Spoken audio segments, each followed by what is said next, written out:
नमस्कार, मी आरती आणि आपण पाहताय न्यूज मराठी 24/7।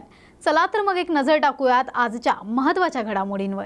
आषाढी एकादशी निमित्त साई मंदिर आणि परिसरात आकर्षक फुलांची सजावट करण्यात आली आहे। साईच्या मूर्तीला तुळशी माळाही घालण्यात आल्या। आषाढी एकादशी निमित्त साई मंदिर आणि परिसरात आकर्षक फुलांची सजावट करण्यात आली आहे।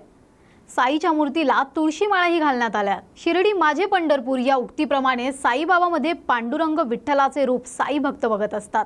त्यामुळे आषाढी एकादशीला ज्याप्रमाणे पंढरपूरच्या पांडुरंगाचे दर्शन भक्त घेतात, त्याप्रमाणे अनेक साई भक्त शिर्डीच्या साईबाबामध्ये विठ्ठल पांडुरंग स्वरूप बघतात। म्हणूनच आज आषाढी एकादशी असल्याने साई संस्थानच्या वतीने समाधी मंदिर आणि परिसरात आकर्षक फुलांची सजावट करण्यात आली आहे।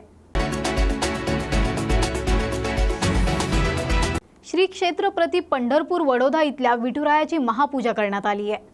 चोपडा तालुक्यातील वडोदा इथे श्री क्षेत्र प्रति पंढरपूर असलेल्या विठुरायाची महापूजा जळगाव जिल्ह्याचे जिल्हाधिकारी आयुष प्रसाद यांच्या हस्ते विधिवत पूजा करण्यात आली आहे। यावेळी तहसीलदार भाऊसाहेब थोरातसह वडोदा गावातील मोठ्या प्रमाणात महिला आणि पुरुष भाविक भक्त उपस्थित होते। शिक्षणाची वारी विठ्ठलाच्या दारी आषाढी एकादशी निमित्त विद्यार्थ्यांची भव्य मिरवणूक नांदेडमधील शाकुंतल स्कूलच्या वतीने गजानन महाराज मंदिर ते विठ्ठल रुक्मिणी मंदिर चक्रधर नगरपर्यंत आषाढी एकादशी निमित्त भव्य मिरवणूक काढण्यात आली आहे। आषाढी एकादशी निमित्त शेगावात भाविकांची गर्दी हरिनामाच्या जयघोषाने अवघी संतनगरी दुमदुमली। विदर्भाची पंढरी अशी ओळख असलेल्या शेगावात आषाढी एकादशी उत्सव मोठ्या प्रमाणावर साजरा करण्यात येतो। जे भाविक पंढरपूरला जाऊ शकत नाहीत असे भाविक संत गजानन महाराजांच्या दर्शनासाठी शेगावात गर्दी करतात। आज आषाढी एकादशी असल्याने भाविकांची पाऊले शेगावकडे वळत असून सकाळपासूनच शेगाव शहरात भाविकांनी मोठी गर्दी केली आहे। ना संदीप पेटकर, मी नागपूरहून आलेली आहे आणि आमचं पंढरीला जाणं नाही झालं म्हणून इथे आम्ही घेण्यासाठी आलो आणि आमचं जे साखर होतं ते आमचं सगळं पूर्ण झालं। इथे येल्याने सगळं नेहमी पूर्ण होते।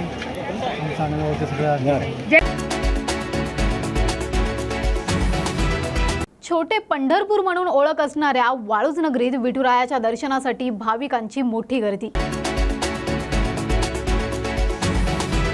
विठ्ठल रुक्मिणी मंदिरामध्ये अनेक भाविक भक्तांनी घेतले दर्शन। आषाढी एकादशी निमित्त चक्रधर नगर इथल्या अनेक भाविक भक्तांनी विठ्ठल रुक्मिणीचे दर्शन घेऊन महाप्रसादाचा लाभ घेतला। नमस्कार, मी अभय कडूकर अमरावतीवरून आलो आहे। दरवर्षी पंढरपुराला जाण्याचा अशी इच्छा असते, परंतु विदर्भाची पंढरी म्हणून गजानन महाराजचं मंदिर हे प्रसिद्ध आहे।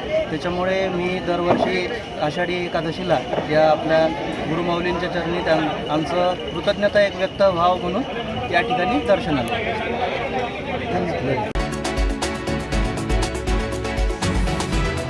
त्याचप्रमाणे धुळ्यातील प्राचीन विठ्ठल मंदिरातही दर्शनासाठी भाविकांची मोठी गर्दी पाहायला मिळाली। तर या होत्या आजच्या महत्त्वाच्या घडामोडी। अशाच नवनवीन अपडेट्ससाठी पाहत रहा न्यूज मराठी 24/7।